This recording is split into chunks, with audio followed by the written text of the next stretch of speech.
नमस्कार दोस्तों, आधा क्लास के एक और एपिसोड में आपका बहुत बहुत स्वागत है। मैं हूं अनुज शर्मा।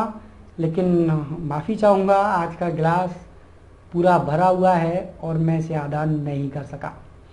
जी हाँ, आज हमारे देश के एक बहुत बड़े देशभक्त महाराणा प्रताप जी का जन्मदिन है, उनका जन्म दिवस है और उन पर कुछ आंकड़े मैं आपके बीच लेकर आ रहा हूँ और उनको अपना और अपने पूरे चैनल की ओर से श्रद्धा सुमन, उनको जन्मदिन की बहुत बहुत बधाई और उनके जन्मदिन पर सारे देशवासियों को बहुत बधाई देना चाहता हूँ। तो कुछ आंकड़े हैं, कुछ उनके बारे में जानकारियाँ हैं जो मैं आज आप लोगों के साथ साझा करना चाहता हूँ। नाम कुंवर प्रताप सिंह जी, श्री महाराणा प्रताप सिंह जी। जन्म 9 मई 1540। जन्मभूमि कुंभलगढ़, राजस्थान। पुण्यतिथि जिनकी 29 जनवरी 1597। इनके पिताजी महाराणा उदय सिंह और माताजी रानी जीवंत कंवर जी। मेवाड़ इनका राज्य, जिसमें 29 साल इन्होंने राज्य किया, 1568 से 1597 तक। वंश सूर्यवंश। राजवंश सिसोदिया, राजघराना राजपुताना। धार्मिक मान्यता हिंदू, और जिस युद्ध के लिए हम इन्हें सबसे ज़्यादा याद करते हैं वो है हल्दी घाटी, जिनकी राजधानी उदयपुर। पूर्वाधिकारी महाराजा उदय सिंह और उत्तराधिकारी राणा अमर सिंह। अगर महाराणा प्रताप जी का नाम ले रहा हूँ तो उनका जो घोड़ा था चेतक, जिसके बारे में आपको जानकारी ज़रूर होगी, उसका नाम ना लिया जाए तो जानकारियाँ अधूरी हैं। उनके घोड़े का नाम चेतक। राजपूत शिरोमणि महाराणा प्रताप सिंह उदयपुर मेवाड़ में सिसोदिया राजवंश के राजा थे। वह तिथि धन्य है जब मेवाड़ की शौर्य भूमि पर मेवाड़ मुकुटमणि राणा प्रताप का जन्म हुआ। महाराणा का नाम इतिहास में वीरता और दृढ़ संकल्प, दृढ़ प्रण के लिए अमर है। महाराणा प्रताप की जयंती विक्रम संवत के कैलेंडर के अनुसार प्रत्येक वर्ष जेठ माह के शुक्ल पक्ष की तृतीया को मनाई जाती है। और उनसे जुड़े अब कुछ रोचक आंकड़े मैं आपके पास लाना चाहता हूँ। महाराणा प्रताप एक ही झटके में घोड़े को इशारे से इस तरह से मोड़ देते थे कि सैनिकों का सर किस पल कट जाता था, कुछ पता ही नहीं चल पाता था। जब इब्राहिम लिंकन भारत दौरे पर आ रहे थे तब उन्होंने अपनी माँ से पूछा कि हिंदुस्तान से आते वक्त क्या लेकर आऊँ। तब उनकी माँ ने उन्हें एक ही बात कही थी, उस महान देश की वीर भूमि हल्दी घाटी में एक मुट्ठी धूल लेकर आना, जहाँ इतना वफादार, जो मिट्टी इतनी वफादार थी कि उसने आधे हिंदुस्तान के बदले अपनी मातृभूमि को चुन लिया। लेकिन बदकिस्मती थी कि उनका वो दौरा रद्द हो गया। लेकिन ये बात पढ़ने के लिए आपको the book of president USA किताब में मिल सकती है। आप इस किताब में इस बात को पढ़ सकते हैं जो अब्राहम लिंकन ने लिखी है। महाराणा प्रताप के भाले का वजन 80 किलो और वो जो कवच पहनते थे उसका वजन भी 80 किलो था। कवच, भाला, ढाल और हाथ में तलवार, इन सब का वजन मिला लिया जाए तो 207 किलो था। आज भी महाराणा प्रताप की ये तलवार, कवच और ये सारा सामान उदयपुर राजघराने के संग्रहालय में सुरक्षित है।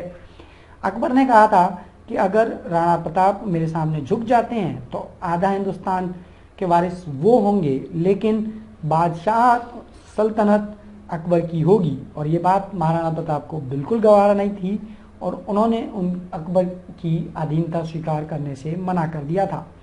हल्दी घाटी की लड़ाई में मेवाड़ के पास 20,000 सैनिक थे, जबकि अकबर की ओर से 85,000 सैनिक, जी हाँ, 4 गुना से ज़्यादा सैनिकों ने इस युद्ध में अकबर की ओर से भाग लिया था। महाराणा प्रताप के घोड़े चेतक का मंदिर भी हल्दी घाटी में आज भी बना हुआ है। महाराणा प्रताप जब महलों का त्याग किया था तब उनके साथ बहुत सारे लोहारों ने भी त्याग कर दिया था और घर छोड़ दिया था। दिन रात राणा की फौज के लिए तलवारें बनाने वाले लोहार आज गुजरात, मध्य प्रदेश और राजस्थान में गड़िया लोहार के नाम से जाने जाते हैं। मैं ऐसे लोगों को नमन करता हूं जिन्होंने अपनी वफादारी के लिए अपना घर तक छोड़ दिया था।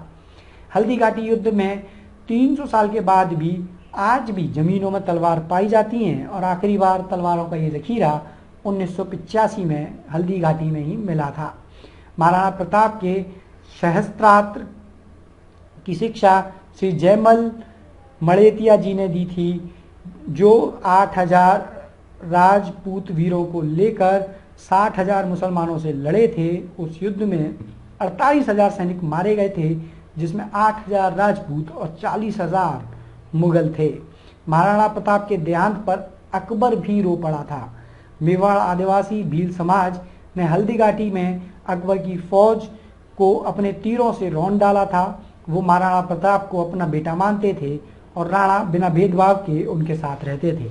आज भी मेवाड़ का राज्य चिन्ह देखा जाए तो एक तरफ भील और दूसरी तरफ राजपूत नजर आते हैं। महाराणा प्रताप का घोड़ा चेतक महाराणा को 26 फुट का दरिया पार कराने के बाद ही वीरगति को प्राप्त हुआ था। उसकी एक टांग टूट जाने के बाद भी उसने महाराणा को दरिया पार कराया।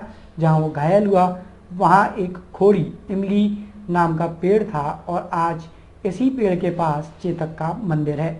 राणा का घोड़ा चेतक भी बहुत ताकतवर था। उसके मुंह के आगे दुश्मनों के हाथियों को भ्रमित करने के लिए हाथी की सूंड लगाई जाती थी।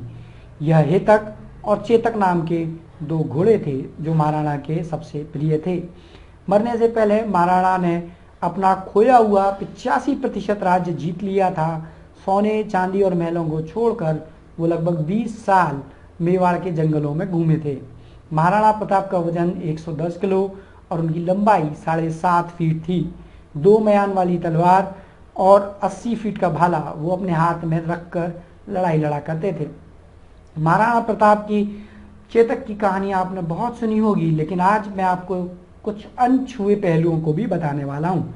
मित्रों, आपने चेतक के बारे में तो सुना ही है, लेकिन आपने कभी नहीं सुना होगा कि महाराणा प्रताप के पास एक हाथी भी था जिसका नाम था राम प्रसाद। राम प्रसाद के लिए अल बदायूनी, जो मुगलों की ओर से हल्दीघाटी की युद्ध लड़ा था, उसने एक ग्रंथ लिखा था जिसमें वो साफ साफ लिखते हैं कि जब महाराणा प्रताप का घोड़ा जो लिखता है कि जब महाराणा प्रताप पर अकबर ने चढ़ाई की थी तब उसने 2 चीज़ों को बंदी बनाने की मांग की थी, जिसमें एक खुद महाराणा थे तो दूसरा था उनका हाथी राम प्रसाद। आगे अल बदायूनी लिखता है कि वो हाथी इतना ताकतवर था कि उसने हल्दीघाटी में अकेले ही अकबर के 13 हाथियों को मार डाला था। वो लिखते हैं कि इस हाथी को पकड़ने के लिए अकबर ने 7 बड़े हाथियों का चक्रव्यूह बनाया था और 14 महावत उस पर बिठाए थे, जिसके बाद कहीं जाकर राम प्रसाद को बंदी बनाया जा सका। अब सुनिए एक भारतीय जानवर की स्वामी भक्ति। उस हाथी को जब अकबर के सामने पेश किया गया, जहां अकबर ने उसका नाम पीर प्रसाद रखा, राम प्रसाद को मुगलों ने गन्ने और पानी दिया, पर उस स्वामी भक्त ने 18 दिनों तक मुगलों का ना तो पानी पिया और ना ही कुछ खाया। 18 दिनों के बाद वो शहीद हो गया।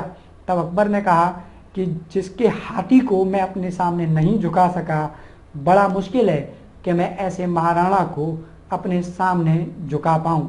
ऐसे चेतक राम प्रसाद जहाँ जानवर थे, ऐसे स्वामी भक्त जहाँ जानवर थे, और ऐसे स्वामी जो अपने ही देश के लोगों के लिए जान दे देना जानते थे, ऐसे के लिए मेरे गिलास का दूसरा हिस्सा आज खाली नहीं, पूरा भरा हुआ है।